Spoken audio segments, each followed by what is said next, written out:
14주차 강의하겠습니다. 이번 시간에는 생활 속의 환경 이슈 따라잡기라는 주제로 강의를 하도록 하겠습니다. 그래서 1차 시에서는 우리가 생활 속에서 화학물질을 많이 사용하는데요. 이런 화학물질의 사용 추세와 그리고 이 거부 반응, 화학물질에 대한 거부 반응에 대한 케미포비아에 대해서 강의하도록 하겠습니다. 우리가 하루를 살아나가면서 굉장히 많은 화학물질과 함께 하고 있다는 것을 이 자료에 보이는 김씨의 하루의 일과를 보면 알 수가 있습니다. 아침에 일어나면은 방향제를 사용한다든지 또는 이제 세면을 하기 위해서 샴푸라든지 그 다음에 바디워시, 스킨, 선크림 전부 다 화학약품으로 만들어지는 것이죠.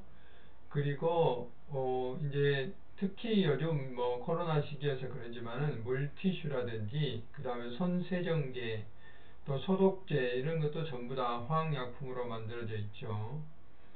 그리고 오후가 되면은 이제 여러 가지 또 방향제라든지 또 뭐 이 농업용 여러 가지 문신 염료라든지 뭐 이런 여러 가지 것들을 우리가 접촉을 하게 되고요. 오후가 되면 역시 마찬가지로 이제 클렌징 여러 가지 약품 크림이라든지 이런 것들을 사용하게 되는 것이죠. 냉장고 제습기도 마찬가지고요. 그 다음에 이제 저녁이 돼서도 역시 세제를 사용하고 다림질 하는데 보조제라든지 뭐 세탁하는데 여러 가지 보조제 이런 것들이 전부 다 화학약품이라고 할 수 있습니다. 그래서 이런 것들이 이제 우리 일상생활에 사용되는데 환경 전체적으로도 보면 이렇게 농약을 사용한다든지 뭐 심지어 이미 강의를 했지만 침대에서 나돈이 나온다든지 계란에 살충제가 검출됐다든지 이런 다양한 화학물질들에 우리가 식품 또는 공기 중에 신호공기 중에 이렇게 노출되어 있다 하는 것을 우리는 이제 실감할 수가 있습니다. 그래서 우리나라의 화학물질의 종류 수가 약 4만 4천여 종 정도 된다고 이 정부에서 발표한 바가 있습니다. 이건 이제 지속적으로 증가가 되고 있고요. 1년에 시장에 진입하는 화학물질이 약 3천여 종 정도 된다고 그래요.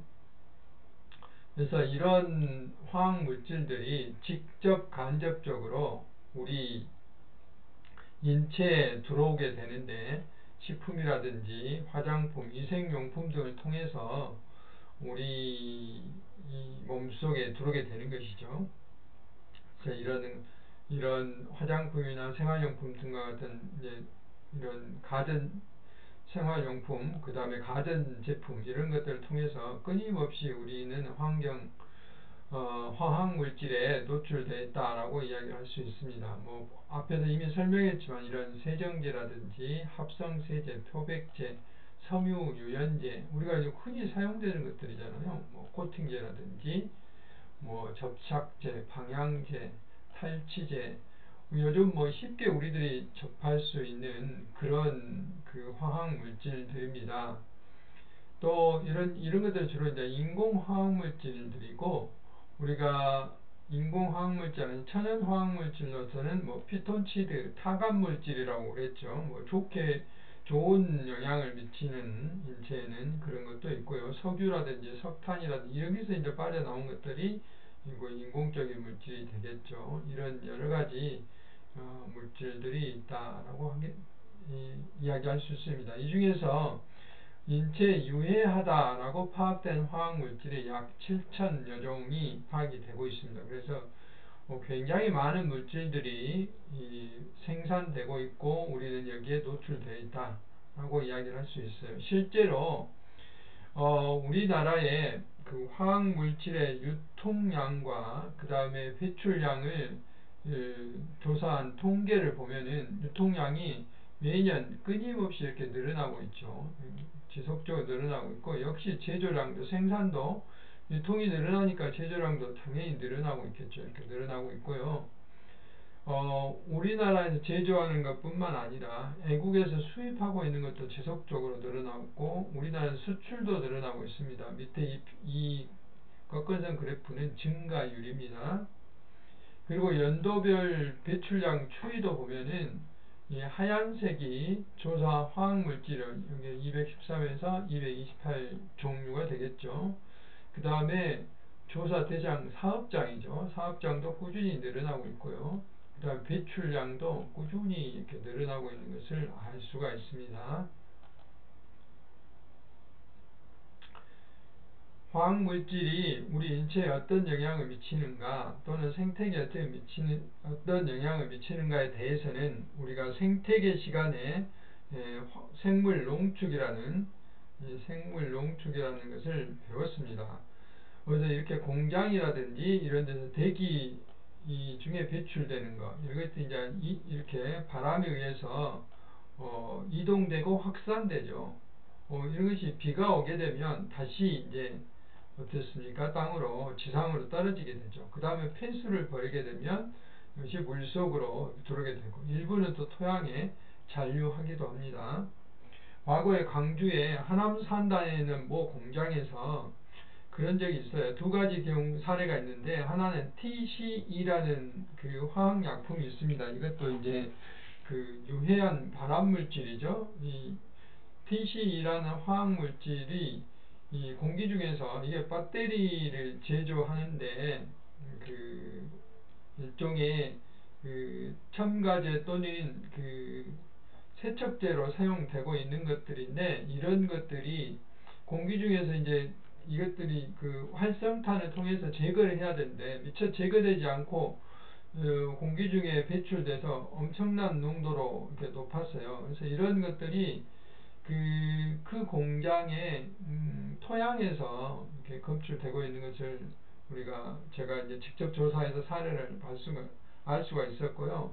또 한 가지 사례는 그 형광등 제조 업체에서 지금은 다 이제 해결이 됐고 폐쇄가 됐습니다만은 수은이 이제 배출이 되니까 그 수은을 일부는 자기 공장 그 실내에다가 땅을 파고 거기에 이제 표면을 콘크리트로 묻어버리는 이런 일이 있었어요. 근데 그 공장 주변을 토양 성분을 조사해보고 또 하수도를 조사해봤더니 전부 수은이 검출된 거예요. 그것도 꽤 많은 농도로. 근데 이게 이제 하나의 그 단적인 사례지만 이게 지속적으로 반복되면은 물속으로 이렇게 수계로 배출돼서 이게 하천에 잔류하게 됩니다. 이 잔류하게 되면 물고기들이 그 먹이 연세를 따라서 이렇게 먹게 되잖아요. 그러면 결국은 우리 사람한테까지 식품을 통해서 전달될 수 있고 또 물을 통해서 전달될 수 있다 이 말입니다. 이러기 때문에 화학약품 배출에 대한 관리가 굉장히 중요하고 이런 것들이 들어왔을 때 우리 그 인체에 다양한 영향을 미친다 이 말입니다. 혈액에도 빈혈이라든지 다양한 문제를 일으키고 뇌분비계 환경 호르몬처럼 이상을 일으켜서 뭐 당뇨라든지 이런 영향을 미칠 수 있고 생식계에 영향을 미쳐서 그 뭐 불임을 초래하게 한다든지 이런 문제도 발생할 수 있고요.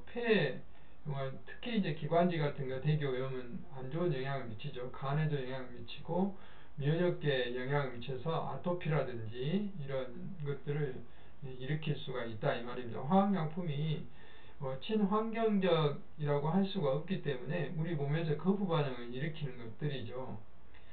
실제로 최근에는 이제 화학물질에 대한 주로 사고에 의한 그 피해들이 많이 발생하고 있는데 2005년부터 2016년도까지 지속적으로 화학사고가 많이 폭발이라든지 또는 전복사고라든지 이런 것들이 이제 일어날 수 있어요. 이게 이제 사업장에서 일어나는 것이죠. 공장에서 화학물질이 누출된다든지 뭐 이런 것들이고요. 그 다음에 이제 탱크롤이라든지 이런 것들 운반하다가 사고 나는 것도 지속적으로들 그만큼 이제 이용량이 많기 때문에 운반이 많아진다는 것을 말을 할 수가 있는 것이죠. 이렇게 말을 할 수가 있고요. 그 다음에 이제 그 현장에서 이제 이런 폭발에 의해서 유출되는 경우도 꽤 우리 이제 주변에 여수산단이라든지 이런 데서 여수산단은 주로 이제 그 화학산업단이라고 할 수 있어요. 여러 가지 화학약품을 만드는 그런 회사들이 많이 있기 때문에 간간히 보도에 이렇게 사고가 나는 것을 알 수가 있었습니다. 그래서 이런 화학물질은 우리나라는 이제 화학물질 평가법이라고 그래요. 이런 법으로 관리를 하고 있는데 화학물질이라든지 또는 혼합물이라든지 또는 수입을 하는 수입 신규 물질은 이런 것들은 전부 다 등록을 하도록 되어 있어요. 그러면은 국가기관에서 유해성 심사라는 걸 해요.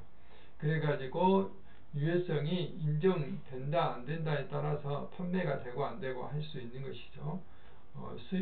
그 다음에 유해화학물질 같은 경우는 이렇게 사전에 신고하도록 되어 있습니다. 이런 체계가 갖춰져 있는데 일부 이제 좀 누수가 있었던 것이죠. 이와 같이 우리 일상생활에서 화학물질들이 굉장히 많이 이제 사용되고 있는데 사용되고 있음으로써 그에 대한 이제 문제들이 발생하게 되는 것이죠. 그래서 이런 것에 대한 어떤 혐오감 이런 것들이 서서히 나타나게 되는데 그런 것을 우리는 케미포비아인데 여기서 케미라는 것은 화학물질의 영어가 이제 케미컬이잖아요. 이 케미컬에 그 다음에 혐오하다는 뜻의 포비아 두 개를 합쳐서 화학물질에 대한 공포증 그래서 케미포비아라고 이야기를 합니다. 최근에 이제 생필품 그 다음에 먹거리 그러니까 특히 여기서 이제 가습기 살균제 이런 것에 대한 사망사고 이런 것들이 일어났고 뭐 과거에 계란에서 살충제가 검출됐다든지 이런 생필품이나 먹거리에서 그 화학물질이 이 인체에 여러 가지 이제 위협을 가할 것이라는 이런 걱정에서 비롯된 현상인데 실제로 이제 그 우리 생활 현장에서 일어났기 때문에 이런 케미포미아 현상이 이제 꾸준히 일어납니다. 그래서 노케미족이라는 것은 화학물질을 사용하지 않고자 하는 사람들의 어떤 그룹을 노케미족이라고 이제 이야기를 합니다.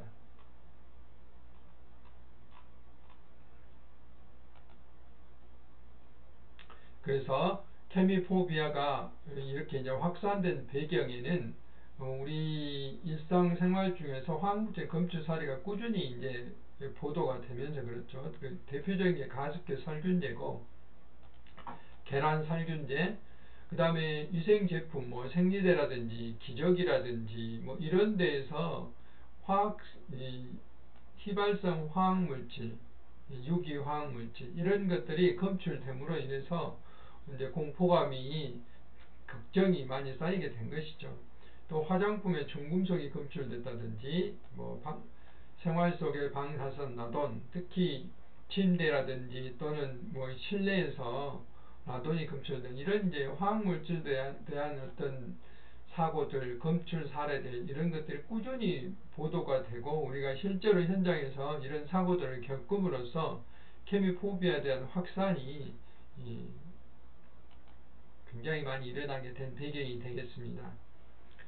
그래서 그 결과 이제 지금 시간이 좀 지났습니다만은 계란이라든지 생리대, 세제 이런 케미포비아에 빠진 소비자들이 월별 그 팸퍼스라는 어떤 기저귀의 월별 매출 증감량을 보니까 굉장히 많이 줄어들었죠. 거의 뭐 79%에서 55%, 50%까지 그 매출이 줄어드는 그런 일이 벌어진 것이고요.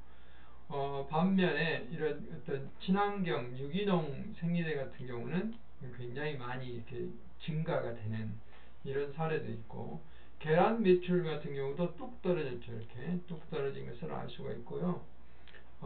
그 다음에 세제 같은 경우도 보시면은 일반 세제는 굉장히 많이 줄어들었고 친환경 세제는 늘어나고 이런 것들을 이제 우리가 알 수가 있습니다. 소비자들이 되도록이면 화학물질이 덜 포함된 그런 옷이라든지 식품이라든지 또는 그 생활용품, 위생용품 이런 것들을 구입하고자 하는 그런 방향으로 바뀌고 있다는 것이죠. 그래서 이제 케미포미에 대한 대책을 세워야 되겠죠. 정부를 포함해서 뭐 심지어 물티슈, 핸드폰 케이스, 탈취제 이런데 연이어서 화학물질 검출됐다는 보도가 이어졌죠. 그럼으로써 우리는 이제 우리가 뭐 의식하지 않는 상태에서 화학물질에 노출되게 되니까 이런 것에 대한 대책이 필요하게 되는 것이죠. 그래서 우리 이제 일반인들은 노케미족 앞에 설명했지만 화학물질과 제품을 거부하는 사람. 근데 이런 완전히 거부하고 살 수는 없죠. 이런 제품들을 구할 수가 없으니까 본인이 만들지 않는 한. 그럼에도 불구하고 특히 어린아이들을 많이 둔 영유아를 둔 가정에서는 인터넷 카페를 통해서 서로 정보를 공유한다든지 이런 그룹들을 만들어 가지고 화학물질이 적게 들어간 어떤 제품을 구할 수 있는 정보를 교환한다든지 이런 노케미족이 지속적으로 증가가 되고 있고요. 그런가 하면은 정부에서도 이제 앞에서 화학물질 평가법이라는 것도 말씀드렸는데 지속적으로 지도감독뿐만 아니라 그 평가 체제를 잘 갖춰서 국민들에게 특히 건강에 유해를 미치는 그런 화학물질들은 판매가 되지 않도록 하는 정부의 대책들이 이제 필요하고 기업에서는 우리 이제 뒤에서 가습제 살균제 이야기를 하겠지만 이 올바른 정보를 제공해야 되고 소비자를 향한 어떤 문제가 발생했을 때 신속히 대처를 하는 그 수거를 중단한다 판매를 중단하고 신속히 수거를 한다든지 또 본인들이 국민들의 건강을 책임진다는 이런 사회적인 책임을 뼈저리게 느껴야 돼요. 본인들이 그 위해가 있다는 어떤 평가 결과를 알고서도 감추고 판매를 했다든지 이런 것들은 심각한 문제거든요. 우리 소비자들은 정부라든지 기업들이 제대로 평가를 했는지 또는 감시를 제대로 하고 있는지 이런 것들 우리는 감시를 해야 돼요. 요즘 이제 소비자 권리가 굉장히 많이 발달됐고 또 우리 감시할 수 있는 매체들도 많잖아요. 그런 것들을 우리가 파악해 볼 수 있다 하는 것입니다. 그래서 우리가 꼭 필요한 어떤 화학물질 그렇더라도 유해한 물질이면 안 되겠죠. 이런 것들을 잘 구분해서 현명한 소비를 해야 된다는 것이죠. 그러려면 우리가 그 제품에 쓰여져 있는 정보라든지 또는 그런 정보들을 서로 공유할 수 있는 사이트들을 끊임없이 우리가 보고 익혀야 된다는 것이죠. 그래서 화학물질 평가법에 대한 개정을 과거에는 우리는 이렇게 그 노드맵을 정해서 2024년까지 천여종을 등록하겠다는 게 이제 정부의 고시였는데 이런 그 사고가 자꾸 발생하니까 7천여 종으로 늘려서 이렇게 생산량에 따라서 1000톤, 100톤, 10톤, 2030년 1톤 이상이면은 모두 다 이렇게 등록을 하도록 이렇게 이제 강화한 대책들이 정부로부터 발표가 됐고요. 이런 이제 화학물질에 대한 공포감이라도 우리가 현명하게 이것들을 이제 대처해야 되는데 그렇게 하려면 우리가 앞에서 말씀드린 정보를 많이 공유해야 되는데 결정적인 그 계기가 가습기 살균제였어요. 이거는 하나로 말하면 농약이나 마찬가지예요. 살생 물질이죠. 영어로 바이오사이드 프로덕트니까 바이오사이드가 살생 물질이라는 뜻이거든요. 그런데 우리는 이런 것에 대한 정보가 부족했기 때문에 가습기 안에서 뭐 세균이 산다 또는 곰팡이가 번식한다고 해서 여기에 우리는 이런 약품들을 집어넣었던 것이죠. 이것보다는 우리가 여기에 수돗물이라든지 또는 그 정수기 물이라든지 이런 것들을 사용하고 날마다 또는 주기적으로 뭐 이틀에 한 번씩 또는 일주일에 한 번씩 세척하는 게 필요하지 굳이 이런 약품으로 살균을 할 필요가 없었다는 것이죠. 그래서 미생물 번식과 물때 예방을 목적으로 이런 것들을 첨가한 어떤 약품이었어요. 화학약품인데 이게 그 제품으로 판매가 되니까 우리는 뭐든지 이게 제품 판매되고 그것도 대기업에서 판매를 하니까 굉장히 좋은 걸로만 생각했던 것이죠. 이것은 정부도 관리가 소홀했고 또 특히 기업이 문제가 많이 있었던 것이고 소비자들은 여기에 대한 정보가 부족하고 절대적으로 정부나 기업의 신뢰를 믿었기 때문에 이걸 이제 사용할 수밖에 없었던 것이죠. 그런데 굉장히 많은 사고가 나타났습니다. 특히 호흡기 폐 섬유화증이 일어난 것이죠. 여기 보면 이제 첫 번째가 살균제 같은 독성 화학물질을 마심으로써 이게 마심으로써 폐가 섬유처럼 굳어버린 거죠. 우리 폐는 뭐 이렇게 펼쳐놓으면은 거의 초등학교 운동장만큼 넓다고 그래요. 그만큼 산소를 많이 받아들여야 되니까 이 폐포들이 이렇게 발달되어 있어요.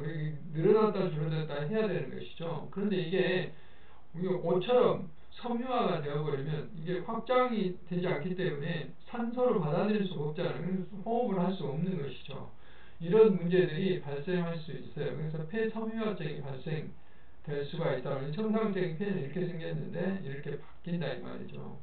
이것은 이제 성면이라든지 이런 분진 때문에 그렇기도 하고요. 또는 이제 이런 류마티스와 같은 그 염증 질환 때문에 그럴 수도 있고 방사선 치료라든지 유전에 의해서 그럴 수도 있는데 가장 중요한 것은 이런 화학물질이 결정적으로 작용을 하고 있다 하는 것이고요.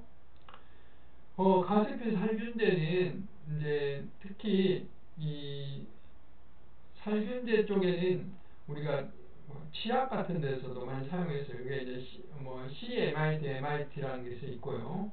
그 다음에 가습기 살균제는 뒤에서 설명을 하겠습니다. 이런 것들이 코로 흡입이 되고 또는 입으로 흡입을 되는데 일반적으로 이런 것들이 피부라든지 또는 이런 우리가 입으로 들어갔을 때는 영향이 거의 없다고 이렇게 부작용이 없다고 알려져 있어요.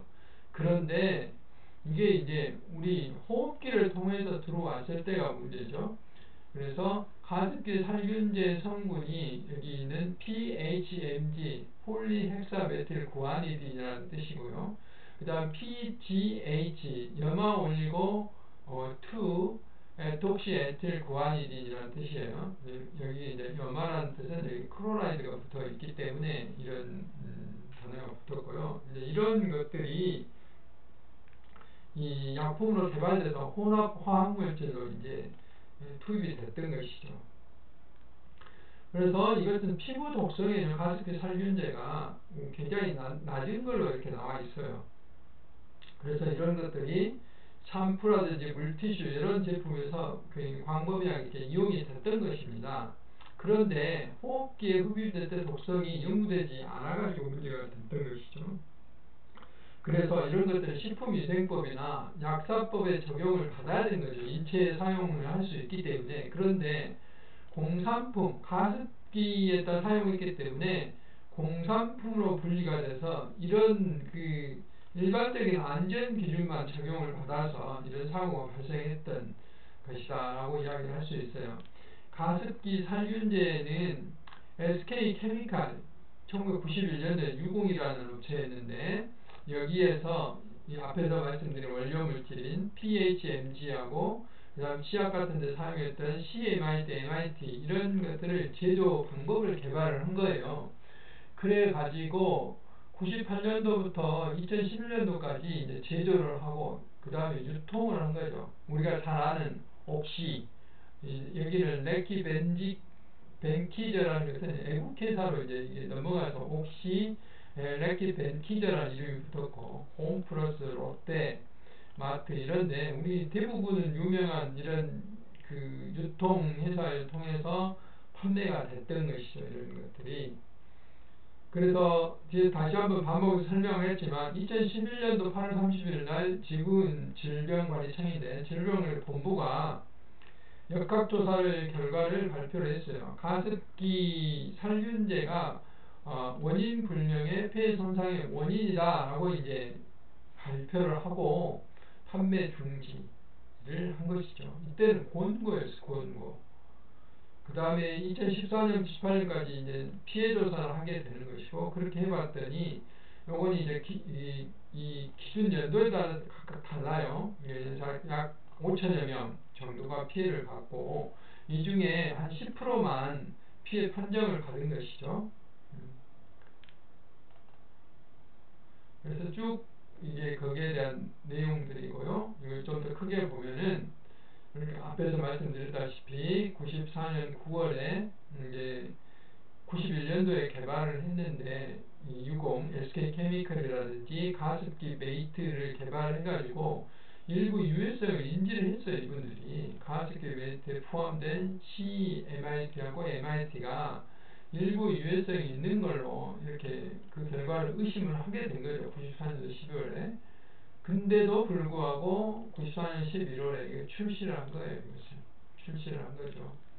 그래가지고 쭉 이제 판매를 하고 있는데 2000년도에서 2002년 2년까지 거쳐서 이런 여기 60 SK케미컬 애경산업에서 이제 자기들이 모 교수한테 평가를 의뢰해서 인지를 했어요. 유해성 인지를. 그리고 사망자가 발생한 거죠. 이제 폐질환자로. 그래가지고 질병관리본부에서 이 원인이 가습살균제로 추정된다라고 해서 중단 해수가 이루어지게 된 것이죠. 그러니까 거의 한 7, 8년 동안 이런 것들이 아무런 어떤 거름이 없이 판매가 되고 사용됨으로 사람이 500여 명이 넘게 이보다 훨씬 많은 걸로 생각되지만 현재까지 인정된 사람이 그 정도 이제 사망하게 되는 사고가 발생했다 하는 것이죠. 그래서 가습기 살균제가 함유된 제품의 유통 그 당시에 이제 발표됐던 것이 PHMG 계열이 옥시삭삭 아까 옥시 렉키 벤저스 회사에서 만든 거고 와이즐렛 노테마트 홈플러스에서 만든 것이고 PGH는 셰프랑이고 버터플라이 이펙트라는 회사에서 CMIT는 애경 가습기 메이트 애경 E+는 이마트 등에서 만든 이런 제품들이 판매가 됐던 것이죠. 그래서 시민단체에서 그 당시에 옥시 아웅시라는 어떤 이런 그 캠페인도 벌이고 이런 문제가 발생했죠. 그래서 숫자로 본 가습기 살균제 참사 해가지고 통계가 쭉 나와 있어요. 그 당시에 103명, 그 다음에 좀 있으니까 그 피해자 중에 239명이 사망한 사고, 이거는 이제 시점에 따라서 숫자가 다르다고 했어요. 그 다음 피해로 인정받은 피해자 수가 1,500여 명, 최초로 문제가 밝혀진 데가 2,011명. 이것을 그 피해를 본 어떤 판매된 개수가 10만 5천여 개, 29만 명이 사용을 했고, 이런 쭉, 그 피해 보상을 위한 기금이 SK케미컬 롯데마트에서 약 100억 원 정도를 기금을 예상하고 있다. 이런 것이 통계로 나왔던 것이죠. 돈이 중요한 게 아니고 이 화학물질로 인해서 이렇게 많은 수가 사망을 하게 되고 이런 문제가 발생하는 심각한 문제라고 이야기를 할 수가 있습니다. 그래서 이제 재발 대책이 필요하죠. 앞에서 말씀드렸지만 그래서 그 유럽에서는 98년도에 살생제품 관리 지침이라는 게 만들어져서 바이오사이드 프로덕트 레귤레이션이라는 법이 만들어져서 바이오사이드 성분이 그러니까 이런 살균제라든지 살충제라든지 이런 살생 물질이 들어간 그 제품을 소비자에게 판매를 하려면 사전에 안전성 승인을 받아서 문제가 없다는 것이 밝혀져야 된다 이 말이죠. 안전성이 입증된 경우에만 사용된다 하고 안전의 입증은 제품 개발자에게 요구를 하는 거예요. 이거는 정부는 평가를 하는 거고 또 소비자들은 이걸 이제 믿고 사용할 수 있도록 해야 되는 것이죠. 그래서 이런 살생약품, 특히 새로 개발된 약품에 대해서는 어떤 정밀 조사를 해서 이런 것들이 문제가 없도록 이렇게 해야 된다는 것이죠. 그래서 우리나라에서도 이제 이런 것들을 계기로 기존에 있던 화학물질 관리법이라는 게 있어요. 그 다음에 이게 화학물질 등록 및 평가 등에 관한 법률이라고 있는데 이것이 이제 앞에서 제가 말했던 그 화평 줄여서 화평법이라고 그래요. 화평법.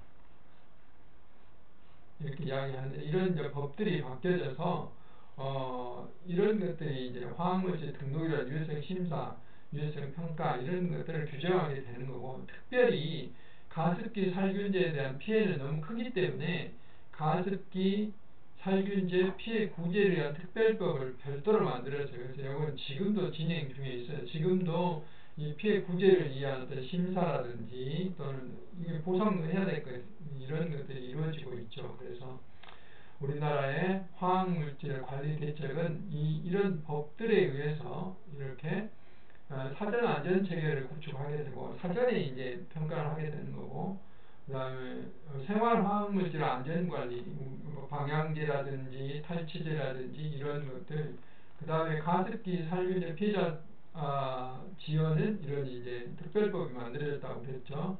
그다음에 화학물질 그 취급 현장에 대한 폭발 사고라든지 이런 것들, 이런 분야별로 화학물질에 대한 어떤 관리 대책이 만들어져서 현재 이루고 있다 하는 것입니다. 그래서 지금까지 그 우리나라의 화학물질의 그 유통이 얼마나 되고 있고, 우리가 이렇게 많은 그 화학물질의 홍수 속에 살고 있다. 그래서 이런 것들이 정확히 어떤 사전 심사 제도부터 관리가 잘 돼서 우리가 그 유해 화학물질에 노출되는 일이 없어야 되겠다 하는 것을 강조하기 위해서 말씀을 드렸고, 그 결정적인 계기가 가습기 살균제라는 것을 말씀을 드렸습니다. 그래서 이런 것들의 어떤 걱정에서 나타나는 현상이 케미포비아다라는 것까지 말씀을 드렸습니다. 그러면 제 2차 시대 또 보도록 하겠습니다. 수고하셨습니다.